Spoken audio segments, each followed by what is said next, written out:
con la finalidad de reconocer como único presidente legítimo al presidente Juan Guaidó.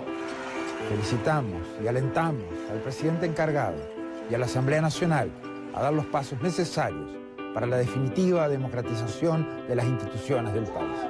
He decidido romper relaciones diplomáticas y políticas con el gobierno imperialista de los Estados Unidos. Yo no he roto relaciones con los Estados Unidos. Nuestras relaciones con Estados Unidos continúan y van a florecer hoy más que nunca. Los Estados Unidos está produciendo más petróleo que cualquier otro país del mundo. Así que esto no se trata, como dicen algunos ridículos por ahí, del petróleo de Venezuela. Lo que nos preocupa es la situación en Venezuela. Nos preocupa es el sufrimiento del pueblo venezolano. Soldado de la patria de Venezuela, hoy te doy una orden. No dispares al pueblo de Venezuela. Una solución justa y pacífica. ¿Qué es lo que me asusta? El derramamiento de sangre. Y entonces por allá de la Unión Europea les damos 8 días. Váyanse bien largo que los venezolanos y a las venezolanas no nos da orden nadie. Le pedimos entonces a todos los países y enviamos comunicación formal para la protección de activos de todos los venezolanos. Utilizaremos nuestras herramientas económicas para apoyar al presidente interino Guaidó, a la Asamblea Nacional y a los venezolanos y sus esfuerzos para restaurar la democracia.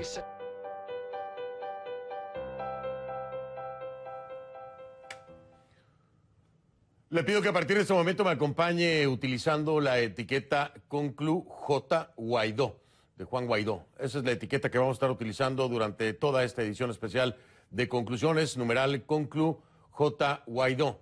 Ese es el hashtag, Conclu J. Guaidó. Sus comentarios, por favor, con esta etiqueta, como todas las noches, a mi cuenta en Twitter, @soyfdelrincón, @soyfdelrincón. Esa es la cuenta en Twitter, Conclu J. Guaidó. Esa es la etiqueta. Y ante la censura en Venezuela por parte del régimen de Maduro, esta cadena le ofrece las siguientes opciones a todos los venezolanos y quienes nos están viendo. Si me hacen el favor de tomarle una fotografía a esto y repartirlo, viralizarlo a través de las redes sociales para que nuestros hermanos venezolanos en Venezuela puedan ver la señal de CNN en español y de esta forma burlar la censura impuesta por el régimen. Ahí están las direcciones. En plataformas digitales, en streaming, cnnespanol.com/en vivo, cnnespanol.com/en vivo. También lo pueden hacer a través de YouTube, youtube.com/CNN youtube.com/CNN. Esas son las dos plataformas digitales con señal solo para Venezuela, solamente en Venezuela. Están geolocalizadas. En ninguna otra parte va a poder ver la señal de CNN a través de estas plataformas. Solo, le repito, en Venezuela. Se acumula entonces la presión contra el presidente de Venezuela, Nicolás Maduro. Ya son al menos 20 países los que reconocen al dirigente opositor Juan Guaidó como presidente encargado de Venezuela. Además de la mayoría de los países del llamado Grupo de Lima y Estados Unidos, este domingo se unieron Israel y Australia. Además, los gobiernos de Francia, España, Alemania, Reino Unido y la República Checa le han dado un ultimátum a Maduro para que convoque elecciones libres y democráticas en los próximos 8 días. O, de lo contrario, reconocerán a Guaidó como presidente. La Unión Europea no se queda atrás. Federica Mogherini, la alta representante del bloque para asuntos exteriores, pidió el sábado en una declaración en nombre de los 28 miembros de la Unión Europea elecciones transparentes, inmediatas. Aparte de la presión diplomática, hay presión económica. Este lunes el gobierno de Donald Trump designó a la compañía petrolera estatal de Venezuela, PDVSA, y a Citgo, su filial de refinación y distribución en Estados Unidos, en su lista de entidades sancionadas para prevenir, dicen, que Maduro y otros actores corruptos sigan enriqueciéndose a costa del sufrido pueblo de Venezuela. La medida bloquea alrededor de 7,000 millones de dólares en activos, lo que resultaría en más de 11,000 millones de dólares en pérdidas durante el próximo año. Todo el dinero procedente de las ventas de petróleo pasará entonces a cuentas bloqueadas. ¿Esto qué significa? Bueno, significa que cualquier compra de petróleo venezolano por entidades estadounidenses estará prohibida, salvo ciertas excepciones. Vamos a escuchar a John Bolton, el asesor de Seguridad Nacional de los Estados Unidos. Esto fue lo que dijo. We have continued to expose the corruption of Maduro and his cronies, and today's action ensures they can no longer loot the assets of the Venezuelan people. We also today call on the Venezuelan military and security forces to accept the peaceful, democratic, and constitutional transfer of power. And to a certain extent, this has already begun. We have seen Venezuelan official and military personnel heeding this call. Nicolás Maduro reaccionó en televisión nacional condenando la medida de Estados Unidos. Escuche. Con esta medida se pretende robarnos la empresa Citgo a todos los venezolanos y venezolanas. Alerta, Venezuela. Los Estados Unidos hoy ha decidido transitar el camino de robarle la empresa Citgo a Venezuela. Y es un camino ilegal. Ya he dado las instrucciones precisas al presidente de PDVSA, dueño de Citgo, de iniciar las acciones políticas, legales, ante tribunales estadounidenses y del mundo, para defender la propiedad y la riqueza de Citgo. Maduro también responsabilizó al presidente Donald Trump de cualquier episodio de violencia que pueda generarse en el país. Guaidó, sin embargo, reafirma que estas medidas son solo el inicio de la transición política que incluye la protección de los activos del pueblo venezolano. En un comunicado dijo lo siguiente: a partir de este momento iniciamos la toma del control progresivo y ordenado de los activos de nuestra república en el exterior para impedir que en su etapa de salida el usurpador y su banda busque raspar la olla y siga robándose el dinero de los venezolanos. Es lo que dijo Guaidó a través del comunicado. Vamos a hablar con él si le parece. ¿Quiere? Juan Guaidó.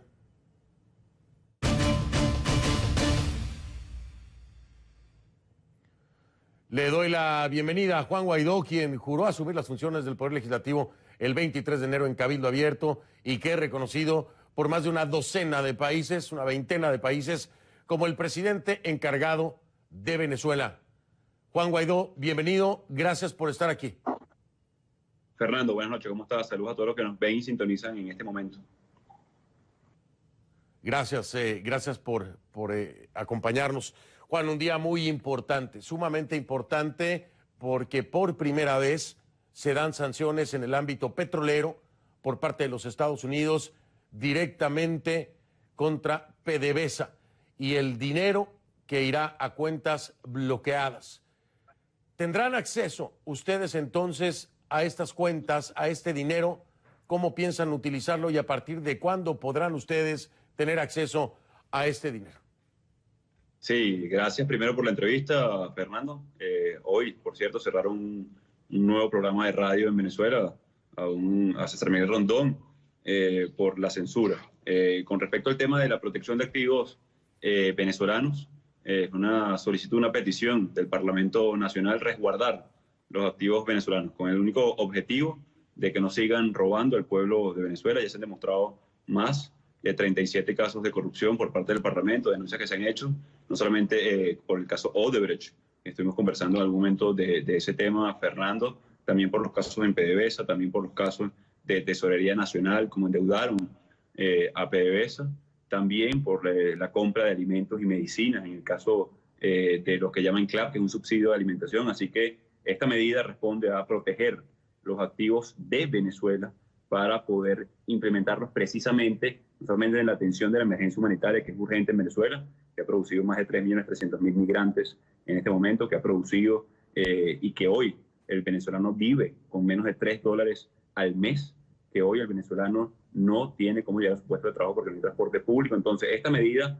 responde a evitar el saqueo, que continúe el saqueo a la nación y poder implementar, utilizar esos fondos una vez cese la usurpación, logremos el gobierno de transición y elecciones libres para desarrollar en el plan país que estamos trabajando desde el Parlamento, desde los factores de oposición y en discusión con todos los sectores que hacen vida en el país. Interesante escucharte el mencionar que se utilizará después de lo que sería la tercera fase o la tercera etapa del mismo planteamiento que has venido haciendo. Sin embargo, el tema de la ayuda humanitaria es algo que no puede esperar, Juan. Y la primera pregunta que te hago es, ¿de dónde vendrían los recursos para una ayuda humanitaria? Y segundo, ¿cómo lograr que esa ayuda humanitaria entre a Venezuela cuando aún las Fuerzas Armadas, al menos en voz del ministro de Defensa, Vladimir Padrino, continúan del lado de Maduro? ¿Cómo hacer esto y de dónde sacar el dinero?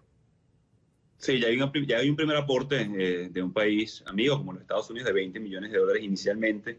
Se está trabajando muy intensamente en una comisión designada por el Parlamento, una comisión técnica también que está acompañando de ONGs, de fundaciones, también a nivel nacional, haciendo un inventario muy rápido que ya se ha venido trabajando. Han tenido mucha labor estas fundaciones para atender las emergencias, primero clínicas, enfermedades crónicas también, todo el tema de alimentación para los más necesitados en este momento, como en hospitales, como en escuelas de atención primaria.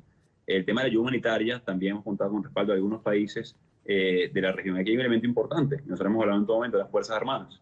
Es probable, es altamente probable que parte de esta ayuda humanitaria entre por puerto marítimo y terrestre, a través de los vecinos países. Aquí va a tener un dilema adicional nuestras Fuerzas Armadas, a las cuales hemos hablado muy directamente, que son parte importante de la sociedad venezolana, que son parte importante también de la reconstrucción del país, a los cuales hemos hablado de amnistía y garantías para los que se pongan del lado de la Constitución. En este caso, ellos van a tener la decisión en sus manos de permitir la entrada o no de parte de esta ayuda humanitaria que ya ha ofrecido parte de estos $20 millones en los Estados Unidos. También hemos recibido de Europa alguna oferta importante que se debe materializar en los próximos días. Hemos hablado con los vecinos de Chile, Argentina, Paraguay, Colombia, Brasil, entre otros países, y también están dispuestos a colaborar, a atender esta emergencia que, insisto, ha visto desplazar venezolanos por la frontera, caminando cientos de miles de kilómetros para llegar a buscar oportunidades, y también la crisis que vivimos. Hace una semana o dos murieron 7 pacientes en el clínico universitario, por ejemplo, por falta de electricidad. La planta no funcionó y lamentablemente perdimos esas vidas lamentables en Venezuela, pero también en el JM de Los Ríos, o también los pacientes, por ejemplo, renales, que el Seguro Social hoy determinó que tenían 5 días de insumos, condenando a muerte a más de 2.000 pacientes. Entonces, es urgente, no va a esperar, evidentemente, a que terminemos de lograr la fase. Los tiempos del hambre en Venezuela también son muy claros, y por eso hemos urgido, y la primera medida que tomamos fue precisamente autorizar el ingreso de la ayuda para que pueda correr los lapsos muy rápido de este paso. Pero Juan, me dices que va a depender la decisión prácticamente de las Fuerzas Armadas de dejar o no entrar la ayuda humanitaria. Unas Fuerzas Armadas que hasta el día de hoy, por la razón que sea, y quisiera preguntarte cuál sería para ti esa razón, no han respondido directamente o positivamente hasta el momento a tu llamado con la ley de amnistía, a sumarse a la reconstrucción y a restablecer el hilo constitucional con esta oferta que le hiciste incluso al mismo Maduro. Pero al día de hoy, Juan, no vemos una reacción positiva. ¿Por qué pensar que las Fuerzas Armadas van a permitir el acceso de ayuda humanitaria cuando no han respondido positivamente a este llamado, a esta oferta de amnistía? Incluso veíamos imágenes, tristemente, de ciudadanos que entregaban esta ley de amnistía y funcionarios que la quemaban literalmente o la rompían frente a los mismos. ¿Por qué pensar que puede darse ese escenario cuando la situación es otra? Son varios elementos, Fernando. El primero es que el 70 u 80% de la familia militar venezolana sufre de la escasez de agua, sufre de que no hay comida en las casas, sufre de que no puede complementar o completar su alimentación ni la canasta básica. Sufrimos todos los mismos problemas. Ese es el primer elemento, el compromiso que tienen con Venezuela, con la Constitución. El segundo elemento, que creo que es muy importante, que hay un descontento latente en las Fuerzas Armadas. Vimos 27 sargentos que hoy están siendo torturados en el DGCIM, por cierto, manifestar su descontento en Cotiza. Hay 160 militares activos, presos, detenidos por un mensaje en el celular, por simplemente decir que no bastaba o alcanzaba el apresto operacional para poder cubrir la demanda de la tropa. Entonces el descontento está ahí, está latente. Ya hay también un incentivo positivo a ponerse del lado de la Constitución, que es la ley de garantía y amnistía. Hay también los elementos ahora no solamente de amnistía y garantía, hay un incentivo que es nada más y nada menos poder ayudar a cada venezolano que lo necesita que necesita esa bolsa de diálisis peritoneal, que necesita insulina, que necesita retrovirales, que necesita insumos para curar el cáncer, por ejemplo. Entonces, no es poner la carga solamente sobre la Fuerza Armada, es lograr ejercer las competencias del Parlamento, es lograr ejercer las competencias de la presidencia encargada para lograr las 3 fases que hemos determinado y poder, entonces, no poner en dilema a las Fuerzas Armadas, darle una oportunidad nuevamente que se pongan del lado de la Constitución, pero más importante, del lado de su gente. Voy a preguntarte algo porque me llamó la atención y ya después entramos en detalle con la ley de amnistía para que me expliques algunas cosas, pero no quiero dejar pasar este momento para preguntarte algo que me llamó sumamente la atención. Cuando minutos antes de que se diera esta conferencia de prensa en la Casa Blanca con el asesor de Seguridad Nacional y el secretario del Tesoro, verificaba yo tu cuenta de Twitter y en ese momento lanzabas este comunicado, ¿no? Que son las acciones precisamente que estarías tomando, donde viene incluso la mención acerca del nombramiento de las juntas directivas de PDVSA y Citgo. Minutos después se interrumpe programación en esta propia cadena y entonces vemos la conferencia de prensa en la Casa Blanca. Juan, ¿hay una coordinación directa y concreta con las acciones de Juan Guaidó y de la Casa Blanca? ¿Están de la mano? ¿Están coordinando este tipo de anuncios? ¿Van de la mano? ¿Se están poniendo de acuerdo para hacerlo? Fernando, el acuerdo de protección de activos, bueno, hay 2 acuerdos además, producto de la corrupción, de recuperación de activos producto de la corrupción, que fue aprobado hace 2 semanas en el Parlamento. El día 15 de enero aprobamos el de protección de activos. Eso fue un acuerdo aprobado por el Parlamento el 15 de enero. Esto simplemente viene a ser hábil y legítima las decisiones del Parlamento, que por cierto, no solamente se van a quedar en los Estados Unidos, también vamos a solicitar a Europa la protección de activos de Venezuela en esos países. Ya el sábado o domingo se cumple el lapso que le dieran, el ultimátum que le dieran a Maduro, y vamos a extender esta petición de protección de activos de Venezuela, de la República de Venezuela, a todos los países, incluso los vecinos. También hay algunos elementos importantes en Colombia, en Brasil, que insistimos, esto no tiene que ver con un bloqueo.